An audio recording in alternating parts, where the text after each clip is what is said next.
दुमका में वासुकीनाथ के सौंदर्यीकरण को लेकर पंडा पुरोहितों की बैठक। सुविधाओं में बढ़ोतरी करने पर की चर्चा। उपायुक्त ने 21 साल से अधिक उम्र के लोगों का बीमा कराने की दी जानकारी।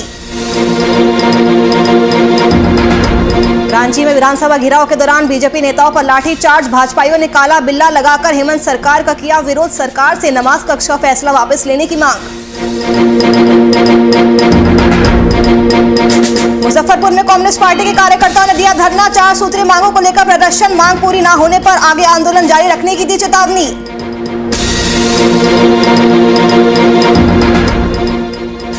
और सहरसा में 65 साल के किसान की हुई मौत। खेत से निकाई कर घर लौट रहे किसान को बाइक सवार ने रौंदा। परिवार में मचा कोहराम।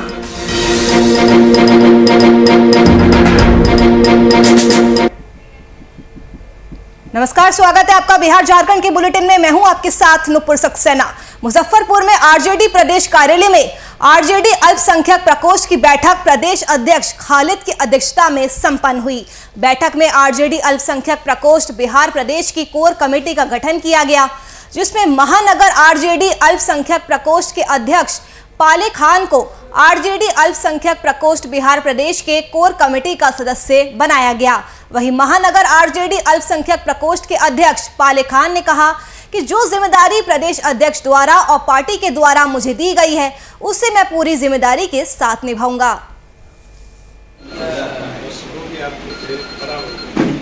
तो आरजेडी प्रदेश कार्यालय में आरजेडी अल्पसंख्यक प्रकोष्ठ की बैठक हुई, ये बैठक प्रदेश अध्यक्ष खालिद की अध्यक्षता में संपन्न हुई। आपको बता दें कि बैठक में राजद अल्पसंख्यक प्रकोष्ठ बिहार प्रदेश की कोर कमेटी का गठन किया गया, जिसमें महानगर राजद अल्पसंख्यक प्रकोष्ठ के अध्यक्ष पाले खान को राजद अल्पसंख्यक प्रकोष्ठ बिहार प्रदेश के कोर कमेटी का सदस्य मनोनीत किया गया। वहीं महानगर राजद अल्पसंख्यक प्रकोष्ठ के अध्यक्ष पाले खान ने इस दौरान कहा कि जो भी जिम्मेदारी प्रदेश अध्यक्ष और पार्टी ने मुझे दी है, उसे मैं पूरी जिम्मेदारी के साथ निभाऊंगा। आज राष्ट्रीय जनता दल के प्रदेश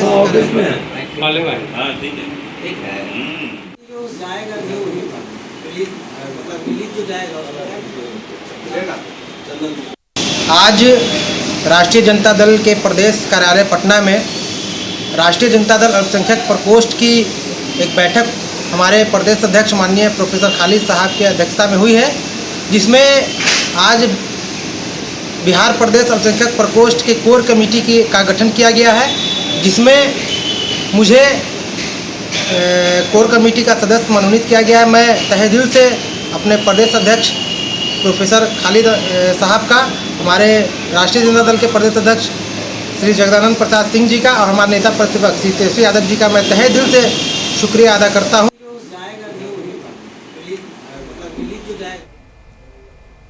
सहरसा जिले में दूसरे चरण के होने वाले पंचायत चुनावों को लेकर तीसरे दिन भी कड़ी सुरक्षा के बीच शांतिपूर्ण ढंग से नामांकन किया जा रहा है। प्रखंड मुख्यालय के द्वारा मजिस्ट्रेट के नेतृत्व में सुरक्षा के सख्त इंतजाम किए गए हैं। कहरा प्रखंड मुख्यालय में पद वाइज नामांकन के लिए 5 काउंटर भी बनाए गए हैं, जिस पर नामांकन के लिए आने वाले अभ्यर्थी अपना नामांकन दाखिल कर सके। वहीं प्रखंड विकास पदाधिकारी सह निर्वाचन पदाधिकारी कुमारी तौसी ने जानकारी देते हुए बताया कि कहरा प्रखंड मुख्यालय में बीते 2 दिनों में कुल 256 अभ्यर्थियों ने 5 पदों के लिए नामांकन दाखिल किया है, जिसमें मुखिया पद के लिए 27, पंचायत समिति पद के लिए 22, सरपंच पद के लिए 13, वार्ड सदस्य पद के लिए 149, कचहरी और पंच के लिए 45 अभ्यर्थियों ने नामांकन दाखिल किया है। वहीं प्रखंड मुख्यालय में शांतिपूर्ण माहौल में नामांकन की प्रक्रिया चल रही है, जो 7 सितंबर से शुरू हुई है और 13 सितंबर तक चलेगी, और जिसके लिए जिला प्रशासन पूरी मुस्तैदी के साथ तैयार है।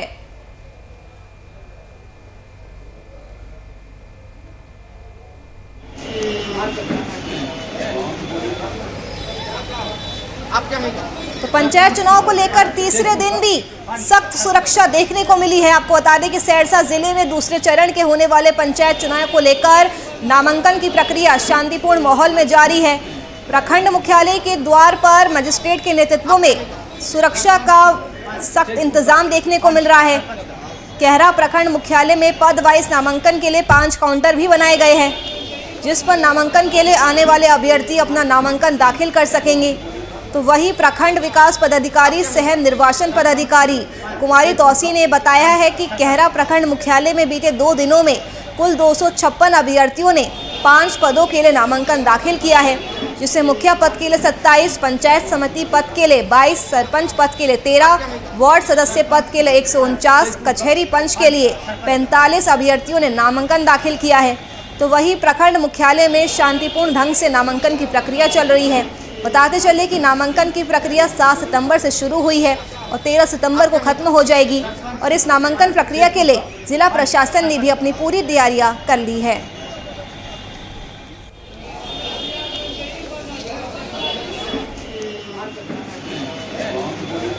के 12 पंचायत के लिए नॉमिनेशन की प्रक्रिया 7 से चल रही है, जो 13 तक चलेगी। इन 2 दिनों में 7 और 8 तारीख तक टोटल नामांकन हमारे यहाँ 256 हो चुका है 5 पद के लिए। और पंचायत समिति के लिए कुल 22 प्रतिवेदन प्राप्त हुए हैं, मुखिया के लिए 27, सरपंच के लिए 13 और ग्राम पंचायत सदस्य के लिए 149 और कचहरी पंच के लिए टोटल 45 नामांकन पत्र प्राप्त हुए। त्रिस्तरीय पंचायत चुनाव के शुरू होते ही नालंदा जिले के बिहार शरीफ मंडल कारा में आज सुबह छापा मारा गया।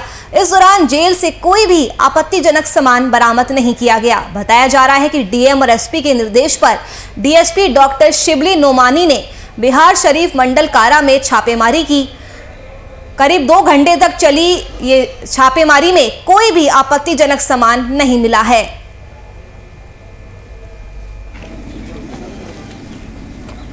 तो बिहार शरीफ मंडल कारा में भी छापेमारी की गई है। इस छापेमारी के दौरान कोई भी आपत्तिजनक सामान जब्त नहीं किया गया है। बता दें कि डीएम और एसपी के निर्देश पर डीएसपी डॉक्टर शिबली नोमानी ने बिहार शरीफ मंडल कारा में छापेमारी की थी। 2 घंटे तक ये छापा चला। तो वही छापेमारी के दौरान कोई भी आपत्तिजनक सामान नहीं मिला है।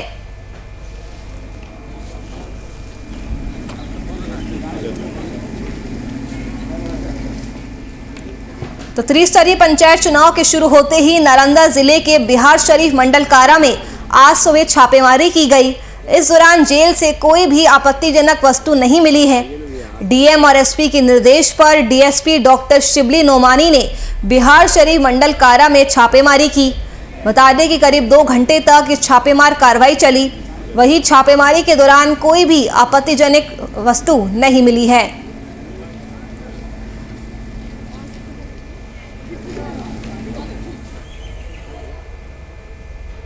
वही विधानसभा में नमाज कक्ष आवंटन के विरोध में बुधवार को रांची में विधानसभा घेराव के दौरान बीजेपी नेताओं के ऊपर किए गए लाठीचार्ज के विरोध में दुमका में भाजपाइयों ने काला बिल्ला लगाकर हेमंत सरकार का विरोध किया। दुमका शहर के 3 बाजार चौक पर बीजेपी जिला अध्यक्ष निवास मंडल की अगुवाई में रैली निकाली गई।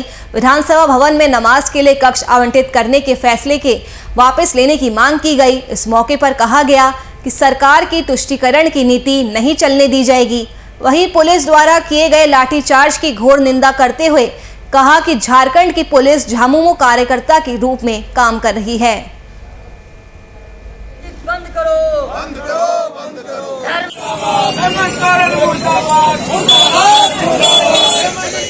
नहीं चलेगी, नहीं चलेगी, नहीं चलेगी।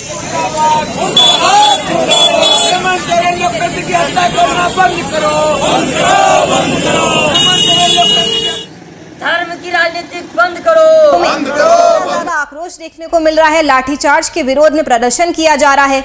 सरकार से नमाज कक्ष के फैसले को वापस लेने की लगातार मांग की जा रही है। रांची में विधानसभा का घेराव किया गया और उसी दौरान बीजेपी नेताओं के ऊपर पुलिस ने लाठियां बरसाई, जिसका भाजपाइयों में काफी ज्यादा गुस्सा देखने को मिल रहा है। लाठीचार्ज के विरोध में दुमका में भाजपाइयों ने काला बिल्ला लगाकर हेमंत सरकार के खिलाफ जोरदार नारेबाजी की। दुमका शहर के 3 बाजार चौक पर बीजेपी जिला अध्यक्ष निवास मंडल की अगुवाई में रैली निकालकर विधानसभा भवन में नमाज के लिए कक्ष आवंटित करने का फैसला वापस लेने की मांग की गई। इस मौके पर यह भी कहा गया कि सरकार की तुष्टीकरण की नीति नहीं चलने दी जाएगी। वहीं सरकार के इशारे पर पुलिस द्वारा किए गए लाठीचार्ज की घोर निंदा करते हुए कहा कि झारखंड की पुलिस झामुमो कार्यकर्ता के रूप में कार्य कर रही है।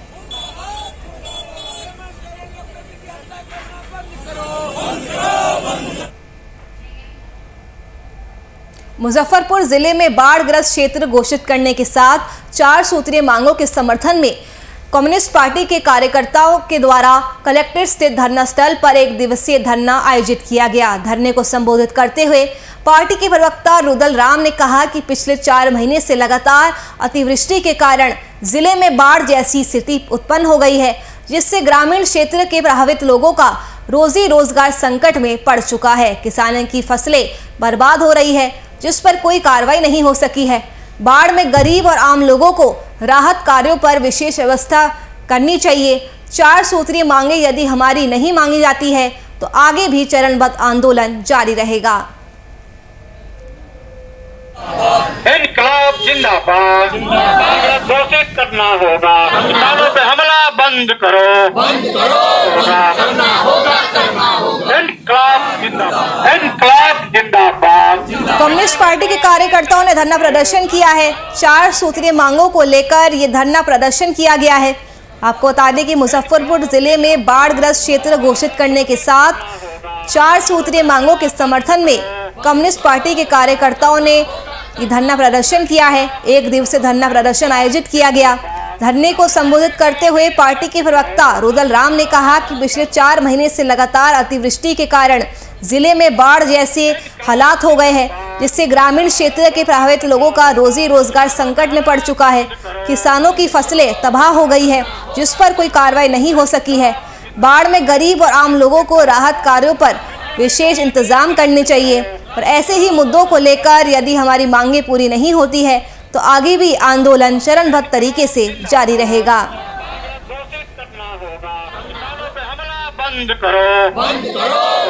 समक्ष आज 1 दिवसीय धरना जो आज कार्यक्रम आयोजित हो रही है, जो ज्वलंत जन मुद्दे हैं इस सवाल पर। पहला सवाल मांग हमारी है कि जो अतिवृष्टि की वजह से पूरे जो जल जमाव की स्थिति बन गई है, घर लोग डूब गए हैं, जिस तरह बाढ़ में लोग घर छोड़ देते हैं मलबेसी बाल बच्चों लेकर के, इस तरह की हालातें बन गई है, तो उन्हें भी बाढ़ क्षेत्र प्रभावित घोषित करके उन्हें भी जो 6000 की राशि दी जाती है वो दी जानी चाहिए। चलिए रुकेंगे छोटे से ब्रेक के लिए, जल्द हाजिर होंगे, कहीं मत जाइएगा।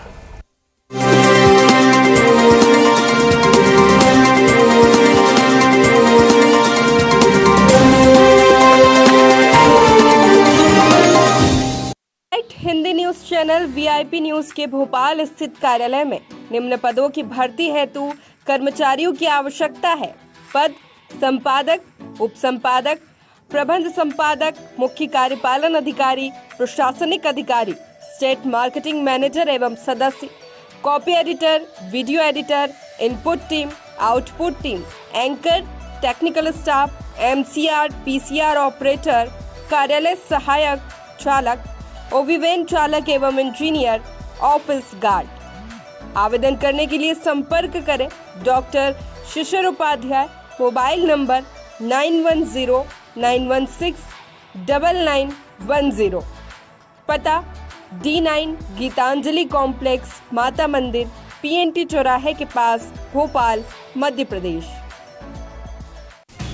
22 के बिसात जनता किसके साथ, चुनावी महाअभियान पर महाभारत, पलायन, परिवार और पॉलिटिक्स, कोरोना, किसान और आंदोलन, छोटी से बड़ी खबरों पर पैनी नजर। देखिए वीआईपी न्यूज अब एयरटेल के 348 नंबर पर। जहां नदियों में आसमान की छाया हो, जहां सड़कों पर बादलों का डेरा हो, जहां हरे भरे पेड़ पहाड़ों का श्रृंगार करें, जहां सूरज आसमान को छोड़ने के लिए पहाड़ों से ऊंचा उठने का प्रयास करता हो, जहां भाषा में सुंदरता और हर व्यक्ति के माथे पर चमक है। शहर से नफरत नहीं मुझे, बस ये मेरो पहाड़ है।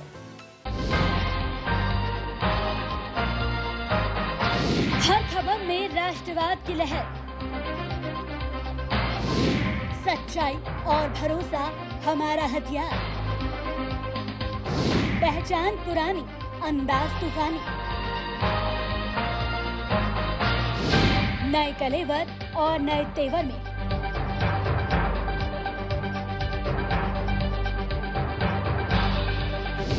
वीआईपी न्यूज अब एयरटेल नंबर 348 पर।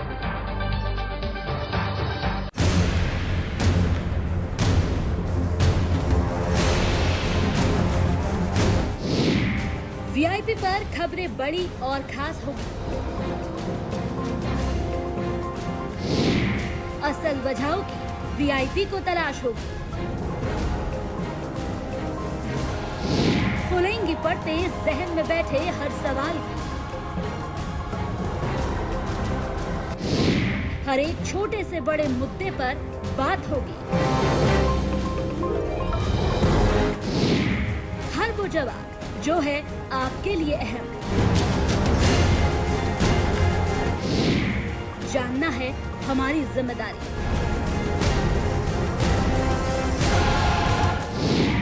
देखिए वीआईपी न्यूज अब एयरटेल नंबर 348 पर, साथ ही YouTube MX प्लेयर पर भी। वीआईपी न्यूज आपकी आवाज, खबरों की दुनिया में संपूर्ण भारतवर्ष का सच एवं शीघ्र खबरों का प्रसारण करने वाला satellite Hindi news channel VIP news जल्द ही गीतांजलि कॉम्प्लेक्स भोपाल मध्य प्रदेश से प्रारंभ होने जा रहा है। देश के प्रत्येक राज्य में स्टेट हेड की नियुक्ति एवं मध्य प्रदेश राज्य के सभी संभाग, जिला एवं तहसील मुख्यालयों पर रिपोर्टर एवं ब्यूरो हेड की नियुक्ति हेतु संपर्क करें। डॉक्टर शिशिर उपाध्याय, मोबाइल नंबर 9109169910।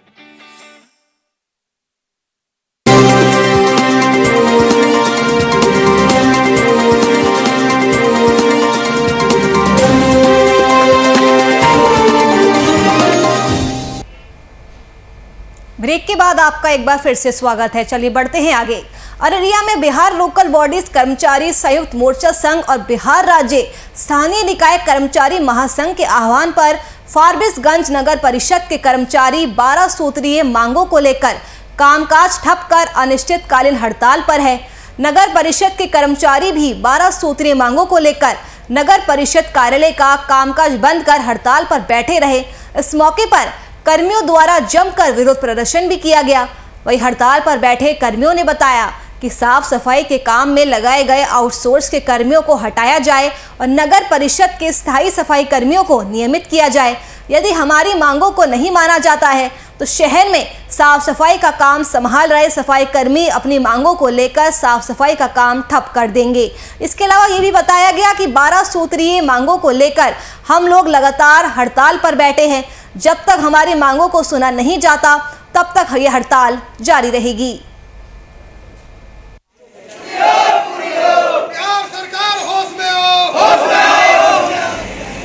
तो बिहार लोकल बॉडीज कर्मचारी संयुक्त मोर्चा संघ और बिहार राज्य स्थानीय निकाय कर्मचारी महासंघ के आह्वान पर फारबिसगंज नगर परिषद के कर्मचारी अपनी 12 सूत्रीय मांगों को लेकर कामकाज ठप कर अनिश्चितकालीन हड़ताल पर बैठे हैं।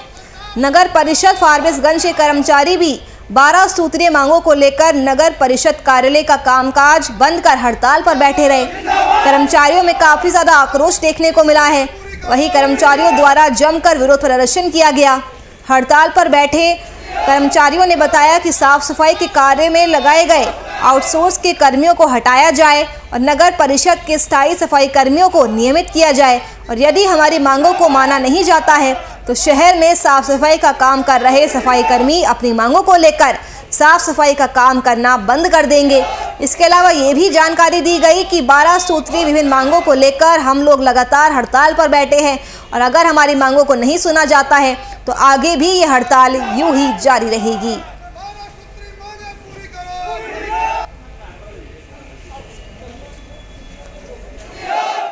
संपूर्ण बिहार में राज्य स्तरीय हड़ताल है। बिहार लोकल बॉडीज कर्मचारी संघर्ष संयुक्त मोर्चा के बैनर तले जो है 3 घटक दल का ये अनिश्चितकालीन हड़ताल पूर्व से घोषित है। 12 सूत्री मांगे हैं, जिसमें प्रथम मांग है कि जो 10 वर्ष से अधिक से कार्य कर रहे हैं नगर निकाय में उसको अस्थायी कीजिए। जब तक आप स्थायी नहीं करते हैं तो ऐसे दैनिक संविदा मजदूर का मजदूरी 18,000 से लेकर के 21,000 तक की। वासुकीनाथ धाम स्थित प्रशासनिक सभागार में बुधवार को दुमका उपायुक्त रविशंकर शुक्ला बासुकीनाथ मंदिर के सौंदर्यीकरण के लिए स्थानीय पंडा पुरोहित और विभिन्न पदाधिकारियों के साथ उन्होंने बैठक की। बैठक में उन्होंने बासुकीनाथ मेला क्षेत्र के सौंदर्यीकरण, मंदिर परिसर स्थित विभिन्न मंदिरों के सौंदर्यीकरण, जज्जर मंदिरों के जीर्णोद्धार, मंदिर परिसर और मेला क्षेत्र में यात्री सुविधाओं में इजाफा करने को लेकर चर्चा की। साथ ही उपायुक्त ने सभा से संबंधित पंडा पुरोहितों की सूची उपलब्ध कराने की बात कही। उपायुक्त ने सभा से 21 साल आयु वर्ग से अधिक उम्र के लोगों का बीमा कराने की भी जानकारी दी।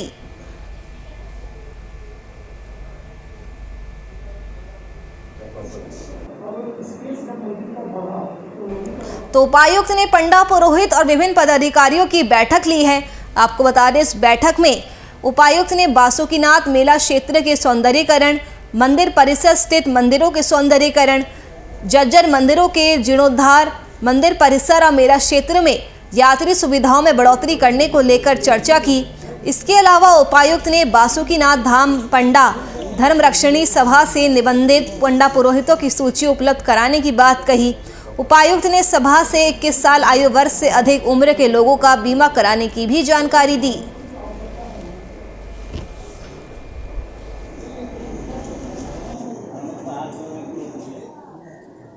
आज जो है सो अपना बहुमूल्य समय दिया है और मुझे इस बात की बहुत खुशी है कि मंदिर और क्षेत्र के विकास के प्रति वो बहुत सचेष्ट हैं।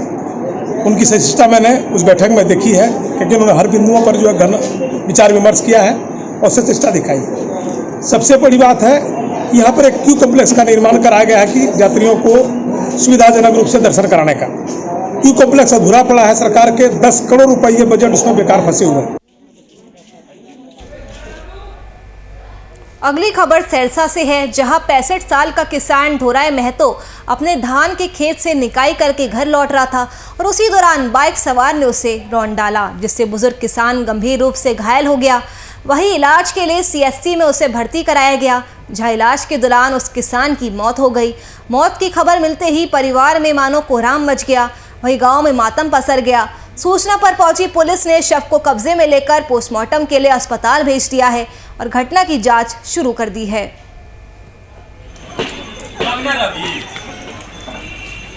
तो एक किसान को बाइक सवार ने रौंद दिया। इलाज के दौरान उस किसान की मौत हो गई। सरसा की खबर, जहां पर 35 साल का किसान धोराय महतो अपने धान के खेत से निकाई करके वापस अपने घर जा रहा था, लेकिन उसी दौरान ये हादसा हो गया। बाइक सवार ने उसे रौंद डाला, जिसके बाद बुजुर्ग किसान गंभीर रूप से जख्मी हो गया। उसे इलाज के लिए अस्पताल में भर्ती करवाया गया, जहां इलाज के दौरान किसान की मौत हो गई। मौत की सूचना मिलते ही परिवार में कोहराम मच गया। परिजनों का रो रो कर बुरा हाल हो गया। पूरे गांव में मातम पसर चुका है।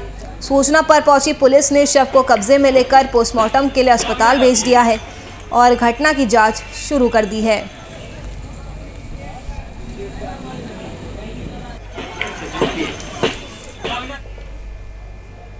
मधेपुरा जिले के मुरलीगंज ग्राम कचहरी में लोग रसीद काटने को लेकर परेशान रहते हैं। कचहरी पर बिचौलियों का दबदबा बना हुआ है। आम लोग बिचौलियों के शिकार हो रहे हैं। कचहरी के लोग महीनों से चक्कर काटकर बेरंग वापस लौट रहे हैं। रसीद काटने के नाम पर कर्मचारी अवैध वसूली करते हैं, जहां कचहरी में काम कर रहे कर्मचारी अपने आवास पर ग्रामीणों को बुलाकर उनका काम करते हैं और इस काम के एवज में मोटी रकम की उगाही करते हैं। इतना ही नहीं, रसीद काटने, दाखिल खारिज करने के नाम पर ग्राम कचहरी और अंचल कार्यालय में बिचौलियों के द्वारा अवैध उगाही करते हुए काम का निष्पादन किया जाता है। कितना जमीन है आपका? 2 कट्ठा जमीन का।